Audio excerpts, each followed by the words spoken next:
concurseiros, olá, fisioterapeutas, olá, estudantes de fisioterapia, pessoas que querem ingressar na carreira pública da área de fisioterapia. Eu sou o Medeiros, sou fisioterapeuta, também sou concurseiro.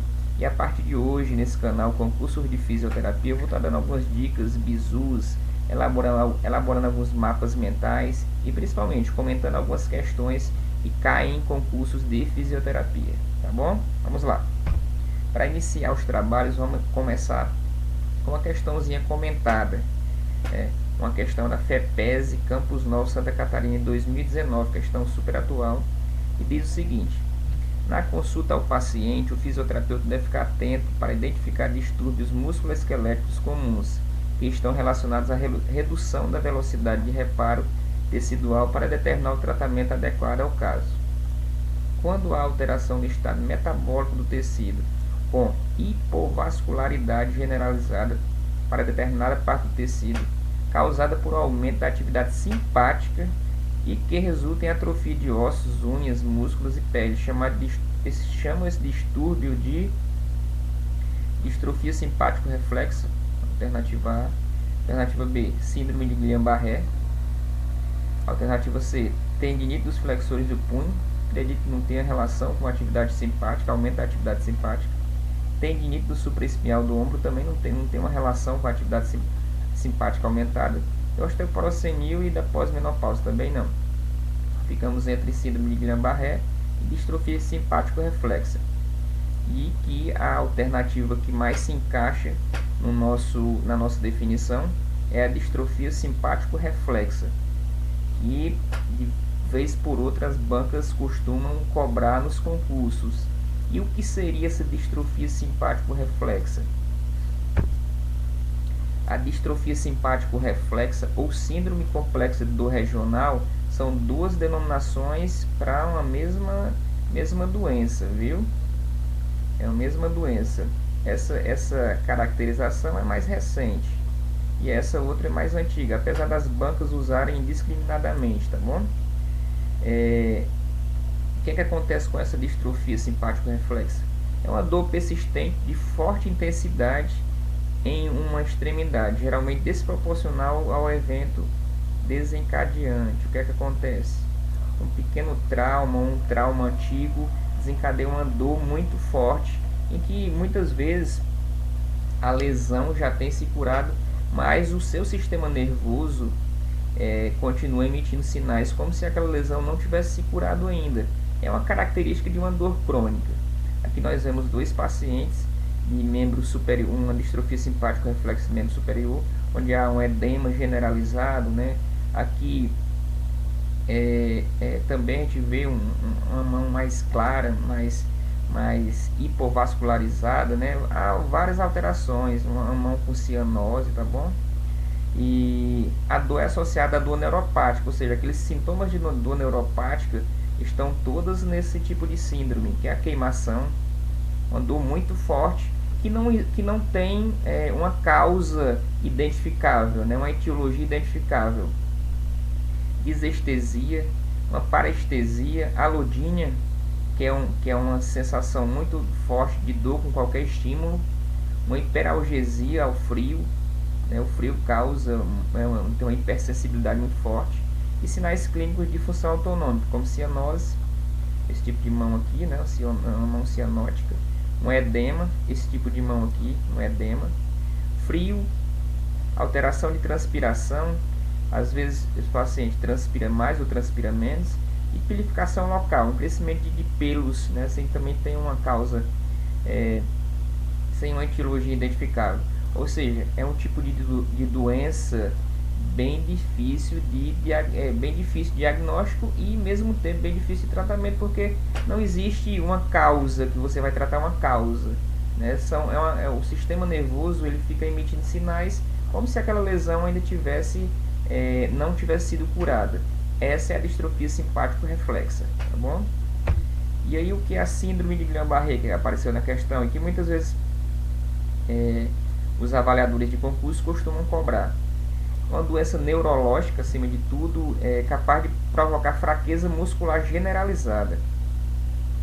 O paciente com com Guillain-Barré, ele tem uma fraqueza muscular generalizada, inclusive musculatura da caixa torácica, o que pode levar esse paciente a um quadro grave, né, para levar um paciente desse para UTI. Em alguns casos pode levar à morte, se não for tratado o mais rápido possível. É uma doença autoimune, também isso cai muito nos concursos, tá bom, galera? O seu próprio corpo, ele age contra o seu sistema nervoso, destruindo a baía mielina, com predominância entre homens de idade de 20 a 30 anos. Há uma desmielinização da baía mielina, devido ao seu sistema imunológico estar atacando, e degeneração axonal dos nervos periféricos. Tá bom? A doença do sistema nervoso periférico, também lembre-se disso. Sistema nervoso periférico. Pacientes com Guillain-Barré apresentam muita dor, descrita como parestesia, desestesia, dor axial e radicular, mialgia, dor articular e desconforto visceral. Tudo isso em decorrência da desmielinização da baía mielina, tá bom? E a fraqueza muscular progressiva ascendente, lembre-se disso. Muitos avaliadores, muitos concursos costumam falar em descendente, não, ela é ascendente, viu? É o principal sintoma. A perda da baía mielina, uma paralisia flácida, não é paralisia espástica, que também os concursos costumam colocar paralisia espástica, não, é paralisia flácida. Flácida, viu? Notem isso. Paralisia flácida no Guillain-Barré. E perda dos reflexos tendinosos com hiporreflexia ou arreflexia, viu? E também os concursos costumam confundir você colocando hiperreflexia. Não, é hiporreflexia. Ausência, né, ou abolição dos reflexos tendinosos. Vamos lá. Outra questãozinha comentada da FEPES 2019 em relação ao ultrassom terapêutico. O ultrassom terapêutico é um recurso muito utilizado pelo fisioterapeuta em função de sua amplitude e possibilidade de uso. A respeito da intensidade da energia da onda do ultrassom, quando ocorre a sua diminuição, à medida que se espalha, à medida que é espalhada e dispersada, enquanto percorre vários tecidos do corpo humano, é dado o nome de, ela vai diminuindo, né? Ela vai atenuando essa onda.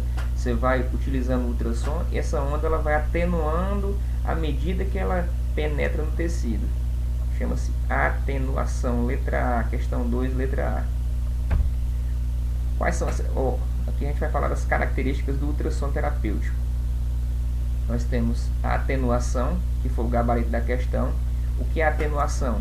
Quando você está passando o ultrassom, aquelas ondas elas penetram no tecido, no músculo, por exemplo, e à medida que ela penetra, ela vai reduzindo sua amplitude e sua intensidade.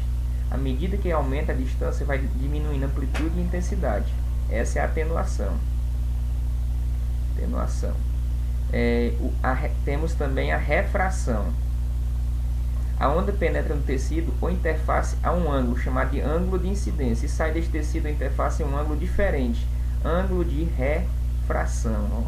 A onda penetra, você está aplicando um ultrassom aqui, cabeçote, a onda penetra nesse tecido e ela sai desse tecido por esse ângulo de refração, tá bom? Nós temos a reflexão, que pelo nome já dá para a gente entender o que é. A onda não consegue atravessar a próxima densidade, tecido de densidade diferentes. Para minimizar a refração, o feixe ultrassônico deverá ser aplicado sempre perpendicularmente à superfície de tratamento. Na reflexão, nós temos isso aqui, ó. A onda bate no tecido ósseo, por exemplo, e ela reflete, tá bom? Para minimizar essa característica, essa reflexão, o ultrassom realmente deve ser utilizado perpendicularmente ao tecido, sempre que possível. Aí nós temos a absorção, que também é uma característica que pelo nome, dá pra gente saber o que é, né? Subentender o que é. O que é a absorção? Que você está aplicando o ultrassom. E aí as ondas ultrassônicas, elas absorvem no tecido, que é o nosso principal objetivo. E quais são os tecidos que mais têm facilidade de absorver ondas ultrassônicas? São os ligamentos, cápsulas intraarticulares, tendões com alta concentração de colágeno, proteína do músculo e hemoglobina. Por quê? Porque são tecidos com alto teor de proteínas, tá bom? Então lembre-se disso.